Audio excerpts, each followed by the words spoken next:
किसी जनप्रतिनिधि को, विपक्ष के लोगों को सरकार के दबाव में पुलिस प्रशासन उनको अरेस्ट करे, डिटेन करे, मुकदमे करे, ये ठीक नहीं है। राजस्थान में एक ट्रेंड इन लोगों ने बना लिया कि कोई भी आंदोलन करता है उस पर सीधे राजकार्य के बाधा के मुकदमे लगाइए। अब कह रहे हैं कि पुराना मामला है तो पुराने मामले में आपने पहले अरेस्ट क्यों नहीं किया। आंदोलन इनको स्वीकार ही नहीं है। अत्याचार, अन्याय, भूमाफिया, युवाओं को कुचलना, आंदोलन को कुचलना उनकी आदत सी बन गई है।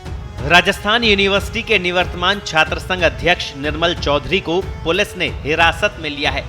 विश्वविद्यालय में दर्शन शास्त्र का 4th सेमेस्टर का एग्जाम देने आए निर्मल चौधरी को पुलिस जीप में पकड़कर ले गई। इस दौरान कांग्रेस विधायक अभिमन्यु पूनिया भी पेपर देने आए हुए थे।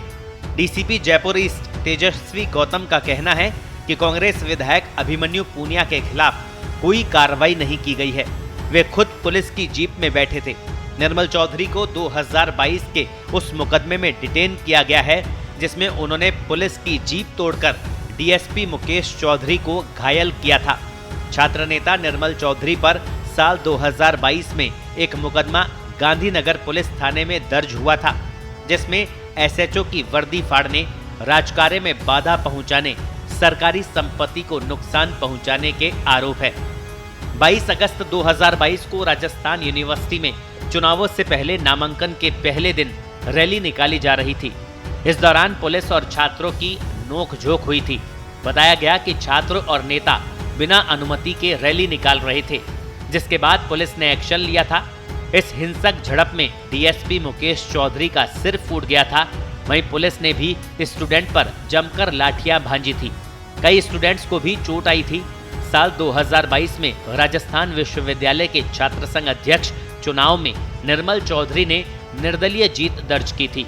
उन्होंने एक तरफा जीत हासिल करते हुए निकटतम प्रतिद्वंदी मंत्री मुरारीलाल मीणा की बेटी निहारिका जोरवाल को 1465 मतों से हराया था। एनएसयूआई की प्रत्याशी रितु बराला तीसरे स्थान पर रही, जबकि एबीवीपी के नरेंद्र यादव चौथे स्थान पर रहे थे। निर्मल चौधरी को हिरासत में लिए जाने पर कांग्रेस भड़क गई।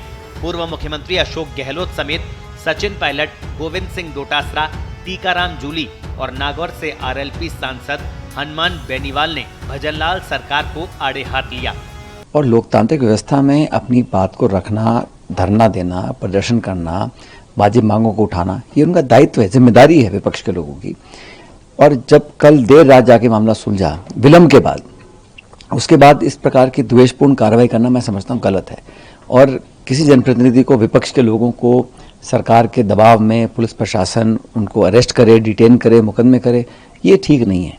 मुझे लगता है कि संवाद से जब मामला निकल गया, समाधान हो गया, तो इस प्रकार की कार्रवाई अनुचित है। लेकिन अगर शासन में बैठे लोगों को लगता है कि विपक्ष के लोगों को हम डरा के, धमका के, हिरासत में लेके उनके मनोबल को कमजोर कर सकते हैं, तो ऐसा बिल्कुल नहीं है। राजस्थान में एक ट्रेंड इन लोगों ने बना लिया कि कोई भी आंदोलन करता है उस पर सीधे राजकार्य के बाधा के मुकदमे लगाइए और उनको प्रताड़ित करने का काम कीजिए। इसीलिए निर्मल चौधरी को गिरफ्तार किया गया। हमारे विधायक अभिमन्यु पूनिया जी को लेकर उनको तो रास्ते के अंदर छोड़ दिया गया। और अब कह रहे हैं कि पुराना मामला है तो पुराने मामले में आपने पहले अरेस्ट क्यों नहीं किया। क्योंकि ये लोग कल धरना दे रहे थे, आंदोलन था, उसमें आंदोलन इनको स्वीकार ही नहीं है। खुद मेरे ऊपर, हमारे प्रदेश अध्यक्ष जी के ऊपर, कितने पूर्व मंत्रियों पे, विधायकों पे इस सरकार के अंदर मुकदमे दर्ज हो रहे हैं, आप अंदाजा ही नहीं लगा सकते। हिंदुस्तान में सरकार नाम की कोई चीज नहीं है, ब्यूरोक्रेसी हावी है और अत्याचार, अन्याय, भूमाफिया, युवाओं को कुचलना, आंदोलन को कुचलना उनकी आदत सी बन गई है। और हद ही हो गया कि अगर परीक्षा देते हुए नौजवान को, और वो भी एक 3 साल 4 साल पुराना केस बता करके, और अगर उस पुलिस ले जा रही है तो निश्चित रूप से कहीं न कहीं पुलिस और सरकार के ऊपर सवालिया निशान होते हैं। गहलोत ने सोशल मीडिया पर लिखा, यूथ कांग्रेस के प्रदेशाध्यक्ष एवं विधायक अभिमन्यु पूनिया और निर्मल चौधरी को परीक्षा देते समय हिरासत में लेना अन्यायपूर्ण और लोकतंत्र का उल्लंघन है। भाजपा सरकार ने पहले डॉक्टर राकेश बिश्नोई के परिजनों की बात तक नहीं सुनी और जब इन जनप्रतिनिधियों ने उनके साथ न्याय के लिए धरना प्रदर्शन किया तो इन पर ही मुकदमा दर्ज कर लिया। जनप्रतिनिधियों को जनहित में आवाज उठाने का अधिकार है। राज्य सरकार अविलंब इन्हें रिहा करे। ब्यूरो रिपोर्ट, पत्रिका।